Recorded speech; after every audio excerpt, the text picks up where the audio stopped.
সুপ্রভাত বন্ধুরা, সবাই কেমন আছেন? সবার ভালো থাকার প্রত্যাশায় আমি জয় নতুন আরেকটি ব্লগ নিয়ে হাজির হলাম আপনাদের মাঝে। আমার জিথে ফ্যামিলি ব্লগে আপনাদের সবাইকে স্বাগতম। আজকে হলো শ্রাবণ মাসের প্রথম সোমবার। শ্রাবণ মাস মানে মহাদেবের মাস। গেছেবার থেকে আমি মহাদেবের উপোস এই শ্রাবণ মাসে করি, মানে শ্রাবণ মাসের যে কয়টা সোমবার পড়ে সেই কয়টা সোমবারে আমি মহাদেবের উপোস করি। গেছেবার থেকে এটা শুরু করছি, এবার দ্বিতীয়বার।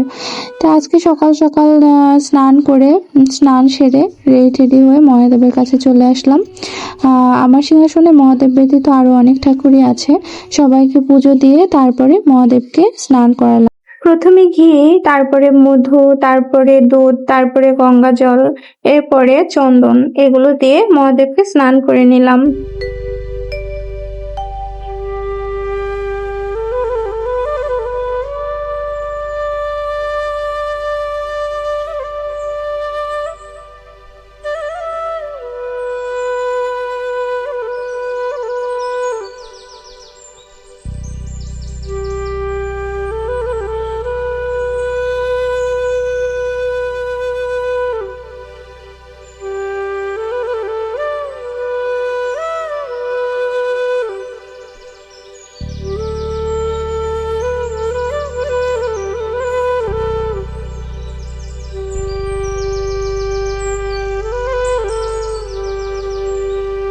মহাদেবের মাথায় জল ঢালা আমার হয়ে গেল, আর আজকে একটাই ফুল ফুটেছিল, সেটাই মহাদেবকে অর্পণ করলাম।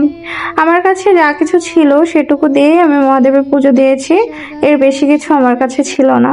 যাই হোক, পুজো টুজো শেষ হয়ে গেলে আমি সরাসরি চলে এসেছিলাম রান্নাঘরে। আজকে যেহেতু আমি উপোস করেছি, আমি তো আর কিছু খাবো না সারাদিনে, আর বাবার বাবা খাবে। তো ওর বাবা আবার আজকে উপোস করেছি বলে ওর বাবা বলেছিল কি আমার জন্য দুপুরে কিছু রান্না করতে হবে না, আমি আসবো না। আর তাই আর কি বাবার জন্য রান্না করব। তা ভাবলাম যে বাবার একার জন্য রান্না করলেও আমার রান্না করতে হবে না, তার থেকে দুজনের জন্য একবারে রান্না করে রাখি। আর তাড়াতাড়ি বলতে আমার এই মাংসটাই তাড়াতাড়ি হবে, যেহেতু আমি একা উপোস করেছি। কালকে নিরামিষ খেয়েছিলাম, সবাই খেয়েছে কালকে নিরামিষ, তাই জন্য এখন এমনি মাংসই আমি রান্না করে নিলাম, যে এটাই তাড়াতাড়ি হয়ে যাবে মাংস। তো সাথে আবার বাবার জন্য একটু পোলাও করেছিলাম, অল্প একটু বাবার জন্য পোলাও করেছি, আর মাংসটা রান্না করেছি। আর এদিকে বাবা আবার আমাকে ডাক দিল, বললো মা আসো, এসে দেখো আমি এটা কি বানাইছি।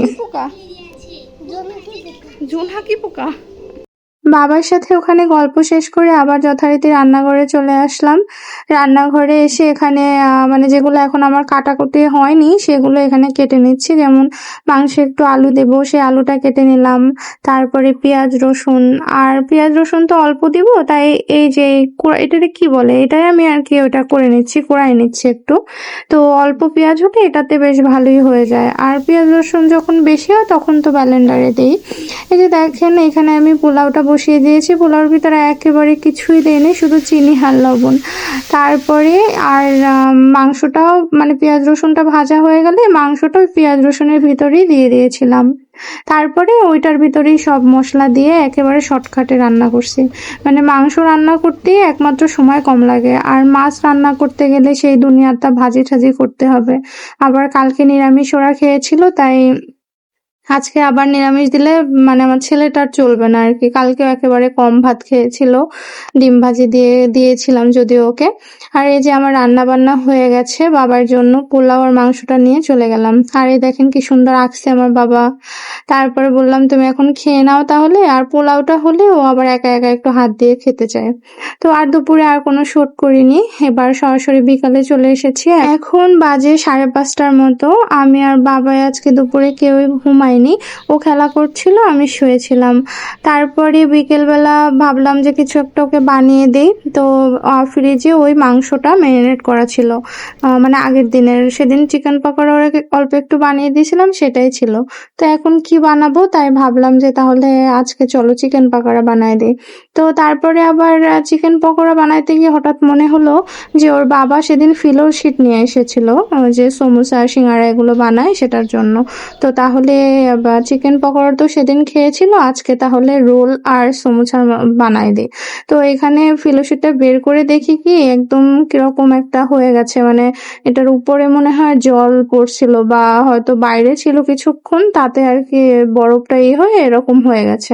তো যাই হোক, উপর থেকে ওইটুকু আমি ফেলে দিয়েছি, তারপরেরটুকু ঠিকই ছিল। তাই এখানে সেটার শীটটা বের করে নিয়ে আমি রোল করে নিলাম। আর সমোসার জন্য কাটছিলাম, কিন্তু সমোসাটা আমি ঠিক শেপে আনতে পারিনি। রোলটা সহজ, তাই রোলটাই করে নিয়েছি।